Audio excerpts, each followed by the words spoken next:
Pemirsa, perlukah kita mewaspadai manuver KPU jelang hari pendaftaran pemilu daerah? Kita akan membahasnya bersama anggota Komisi 2 DPR RI fraksi PAN, Bapak Gus Pardi Gaus, dan Koordinator Komite Pemilih Indonesia, Mas Jerry Sumambau. Selamat sore Pak Gus Pardi, selamat sore Mas Jerry. Selamat sore.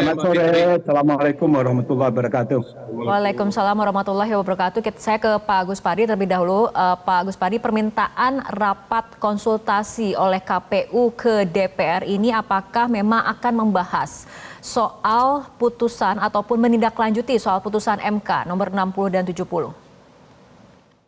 Jadi perlu saya klarifikasi surat-surat yang beredar yang mengundang kami Komisi 2 untuk melakukan konseling dengan KPU, Bawaslu, dan DKPP.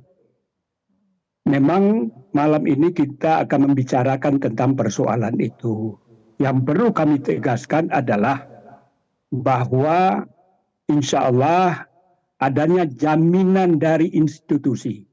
Pertama dari Pak Pimpinan DPR RI, Pak Dasko, yang menyatakan bahwa DPR bersama KPU dalam rangka merubah PKPU nomor 8 tahun 2024 itu adalah dalam rangka mengakomodir keputusan MK. Pertama nomor 60 tentang threshold, yang kedua nomor 70 tentang umur. Kedua-dua ini insya Allah saya pastikan sesuai juga dengan apa yang disampaikan oleh Ketua KPU.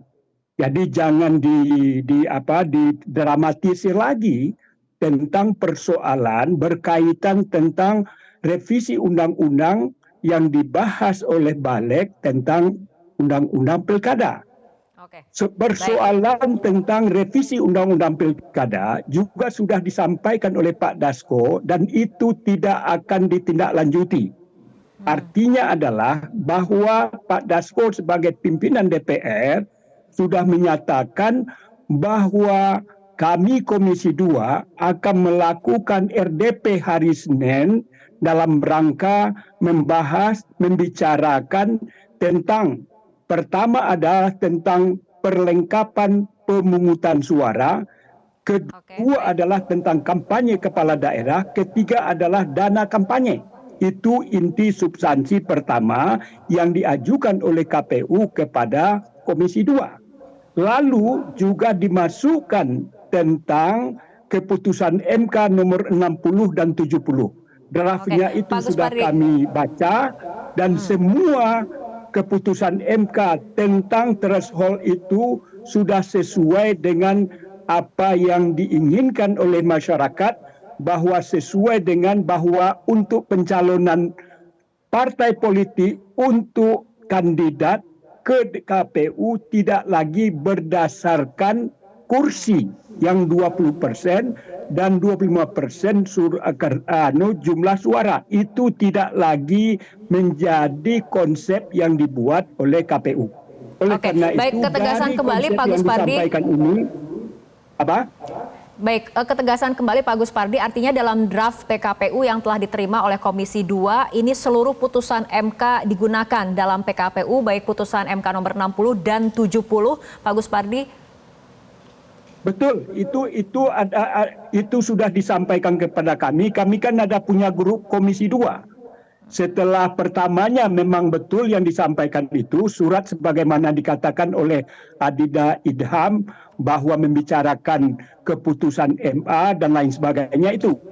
Tetapi setelah kita lakukan klarifikasi, setelah kita minta tabayun kepada KPU sehingga semuanya itu dirubah, bahwa yang dibahas ini adalah sebagaimana saya katakan dan juga apa yang disampaikan oleh Adida Idham, bahwa yang akan kita bicarakan itu adalah tentang perlengkapan pemungutan suara, kedua adalah tentang kampanye calon kepala daerah, yang ketiga adalah dana kampanye, dan yang lebih substantif yang ditunggu-tunggu oleh masyarakat adalah tentang keputusan MK nomor 60 dan yaitu mengenai threshold sebagaimana sudah dilansir oleh berbagai media, termasuk juga mengenai syarat pencalonan umur sesuai dengan keputusan MK, tidak lagi berdasarkan keputusan Mahkamah Agung. Itu draft yang kami terima pada sore hari ini. Mudah-mudahan ketika kita melakukan konseling dengan KPU, ini menjadi sesuatu keniscayaan untuk kita bicarakan dan kita sepakati dan menjadi keputusan, sehingga pada hari Senin tidak ada persoalan lagi ketika membahasnya di RDP dalam rapat pleno yang akan dilaksanakan hari Senin 26 Agustus di Komisi 2. Baik, Pak Gus Pardi, saya akan ke Mas Jerry terlebih dahulu. Mas Jerry, dari sisi mekanisme hukum, apakah memang perlu KPU ini berkonsultasi dengan DPR soal revisi PKPU? Iya, kalau dari sisi hukum memang undang-undang membuat itu sekarang ya. Sesuatu yang sejak dulu sebetulnya kita kritik ya, karena kan itu bisa mengganggu kemandirian KPU. Di undang-undang sebelumnya itu tidak ada, tapi kemudian dalam undang-undang pemilu yang baru itu dimasukkan ya, karena konsultasi PKPU ini dalam pengalaman-pengalaman kita setelah itu ada dalam undang-undang yang menjadi ajang bagi Komisi 2 untuk mempengaruhi substansi dan kadang-kadang juga kebijakan-kebijakan yang diambil di DPR di Komisi 2 itu menjadi sesuatu yang kadang-kadang sedikit mengganggu jalannya tahapan pemilu atau pilkada ya. Itu jadi ada ruang ya, dengan adanya aturan seperti itu ada ruang sebetulnya bagi partai politik peserta pemilu atau pilkada lewat DPR Komisi 2 itu untuk mempengaruhi KPU, bahkan untuk mengatur substansi dan norma yang ada dalam PKPU gitu ya. Dan sejak lama kita mengatakan ini mengganggu dan mencederai sebetulnya independensi dan kemandirian KPU sebagai pelaksana pemilu yang sebetulnya dalam undang-undang dasar kita itu dijamin gitu ya. Itu jadi soal kita sejak dulu itu kan begitu sebetulnya Mbak Fitri ya. Oke. Mas Jerry, tapi dari hasil rapat konsultasi ini sifatnya seperti apa untuk KPU? Apakah mengikat atau KPU memiliki keleluasaan sendiri? Ya, sebetulnya kalau menurut saya dalam putusan, kalau tidak salah ada teman-teman yang dulu menggugat itu di Mahkamah Konstitusi, lalu Mahkamah Konstitusi mengatakan bahwa konsultasi itu wajib ya, tapi kemudian dia tidak mengikat. Artinya apa? Konsultasi itu bisa tetap dilakukan, tetapi substansi itu harus KPU yang menentukan.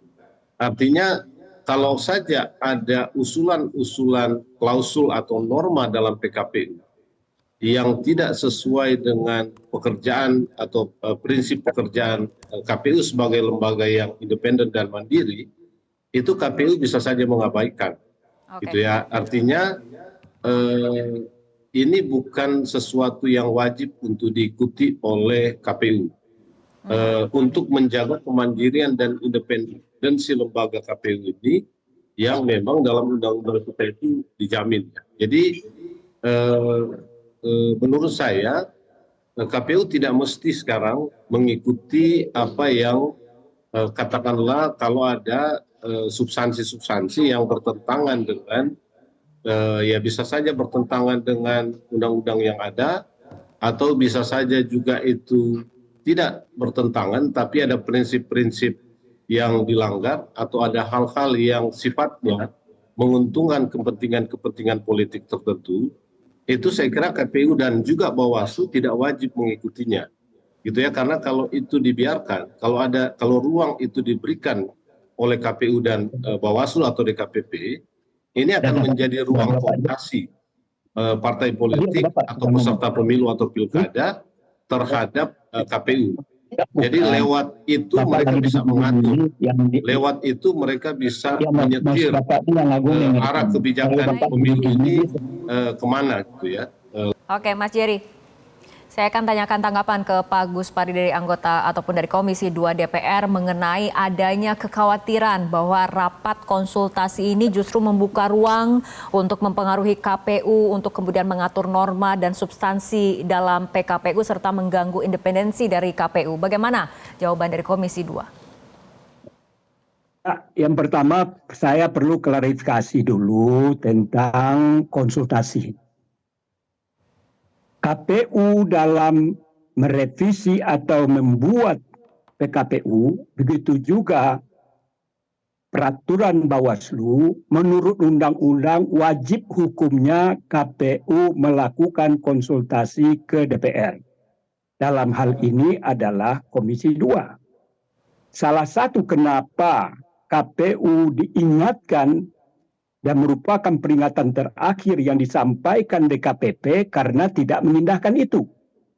Nah, oleh karena itu jangan khawatirlah siapapun terhadap pelaksanaan konsultasi itu. Karena konsultasi itu perintah undang-undang. Kalau itu tidak dijalankan berarti cacat hukum namanya.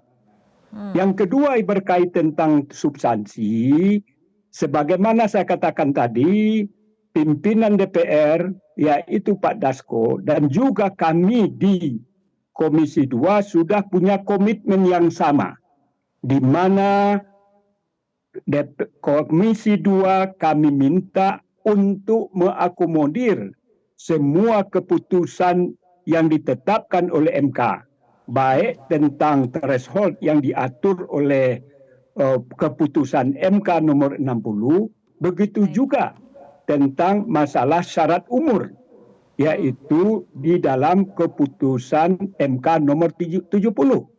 Oke, artinya Pak Gus Pardi, DPR ini berkomitmen ya untuk mengikuti putusan MK dalam penyelenggaraan Pilkada 2024. Insya Allah saya yakin dan percaya karena kami di Komisi 2 ini ada grup dan di grup itu sudah semacam ada kesepakatan. Tadinya memang yang dibahas itu adalah keputusan Mahkamah Agung. Kami mempertanyakan kenapa bicara tentang masalah keputusan Mahkamah Agung. Padahal keputusan Mahkamah Agung sudah ada juga di dalam keputusan Mahkamah Konstitusi nomor 70 berkaitan tentang masalah umur. Artinya adalah yang ingin saya sampaikan kepada masyarakat bahwa dua hal yang dituntut oleh para pendemo dan lain sebagainya, semuanya itu sudah kami sepakati di internal Komisi 2, menjelang kami akan membahasnya di konsinyering, dan insya Allah hari Senin tanggal 26 Agustus kita akan melakukan pleno RDP dalam menyikapi apa yang saya sampaikan tadi. Insya Allah saya yakin dan percaya tidak ada satupun fraksi yang ada di Komisi 2 ini yang berseberangan, yang berbeda pendapat. Karena apa yang disampaikan oleh Pak Dasko adalah bahwa revisi undang-undang tentang pilkada itu sudah tidak berlaku lagi dikarenakan memang mekanisme tentang keputusan yang akan diambil itu tidak jadi dilaksanakan karena tidak memenuhi quorum. Oke, baik Pak Gus Pardi, saya akan tanyakan tanggapan ke Mas Jerry. Iya, saya kira kita menyambut baik komitmen itu ya, tapi kan kita sudah punya banyak pengalaman ya. Apa yang seringkali dikemukakan di publik itu bisa di belakang berbeda. Nah, yang mau saya katakan dalam konteks ini masih ada sekitar 2 hari lagi sebelum itu. Dan malam ini ada konsinyering. Konsinyering ini kan menyepakati apa-apa substansi yang nanti akan menjadi semacam perbincangan atau perdebatan dalam percakapan di Komisi 2. Nah, itu biasanya diselesaikan di konsinyering ini ya, sehingga ketika masuk kepada RDP, itu hal-hal itu tidak dibahas panjang lebar lagi. Biasanya kan konsinyering di situ. Nah, konsinyering ini penting karena disinilah sebetulnya substansi itu dipercakapkan dan dinegosiasikan. Nah, ini yang juga harus kita kawal, karena bisa saja dalam dalam konseling ini ada yang namanya konseling ini kan namanya diskusi dan ada banyak kepala di sana. Bisa Baik, Mas saja Yeri. ada anggota yang iseng juga mengusulkan sesuatu yang berbeda dari kesepakatan, Baik. lalu itu kemudian menjadi sesuatu yang disepakati gitu ya. Karena itu saya kira kita tetap dalam komitmen untuk mengawal, meski Oke. apa yang dikemukakan Baik. selama ini oleh DPR kita sambut baik ya, dan kita berharap itu betul-betul diimplementasikan Oke, dalam baik Mas putusan Jerry atau dan juga dalam norma di PKPU pada hari Senin yang akan datang. Jadi ini Oke. yang sebetulnya kita harapkan. Tapi poinnya adalah kita harus tetap mengawal itu, karena segala Baik. kemungkinan masih bisa terjadi. Gitu ya, Oke. apalagi 2 hari ini situasi dan dinamika politik itu masih bisa berubah, yang juga bisa berpengaruh terhadap PKPU itu akan ditetapkan atau disepakati di Baik Mas Jerry. Komisi 2 dengan KPU pada hari Senin yang akan datang. Kami mohon maaf ada keterbatasan durasi. Terima kasih Mas Jerry dan juga Pak Gus Padi. Kita akan kawal terus putusan MK dan terus memantau rapat konsultasi yang akan diadakan antara KPU dengan Komisi 2 DPR pada Senin nanti. Terima kasih sekali lagi Mas Jerry dan juga Pak Gus Padi telah berbincang bersama kami dalam Metro hari ini. Jelajahi cara baru mendapatkan informasi. Download Metro TV Extend sekarang.